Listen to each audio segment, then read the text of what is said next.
here on behalf of our readership and the millions of Americans who I think appreciate what you're doing with the new media seat here and making this a more accessible briefing room. I'm curious with Harvard. We saw the Trump administration today announced it's cutting around $2 billion, or freezing $2 billion in funds to Harvard because the campus has serious problems with violence and with anti-Semitism.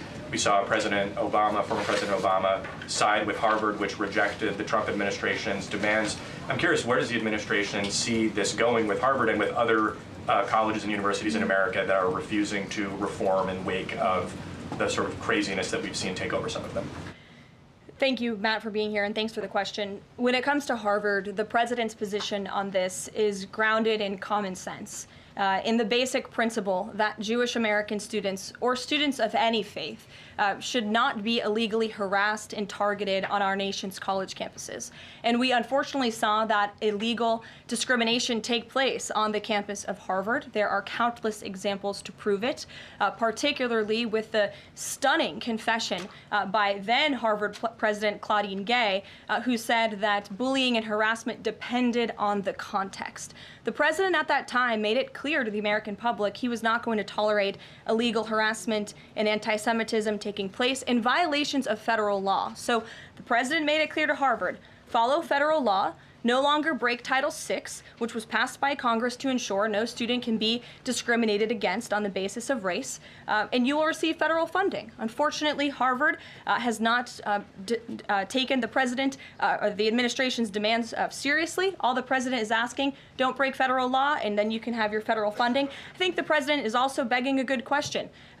More than $2 billion out the door to Harvard when they have a more than $50 billion endowment. Why are the American taxpayers subsidizing a university that has billions of dollars in the bank already? And we certainly should not be funding a place where such grave anti-Semitism exists. And I'm curious, you had just mentioned Rachel Morin, and I'm a Maryland man, and I think most Marylanders appreciate what you were saying today.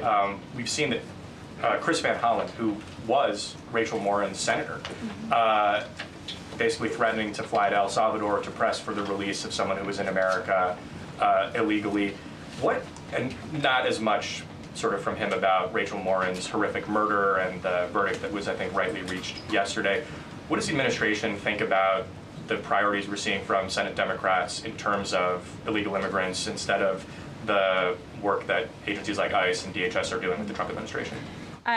It's mind-boggling, the priorities of the modern-day Democrat Party. I think it's atrocious that you have Democrats in Congress on Capitol Hill who swear an oath to protect their constituents and to serve them in Washington, D.C., spending more time defending illegal immigrant gang members than their own constituents and law-abiding American citizens like Rachel Morin.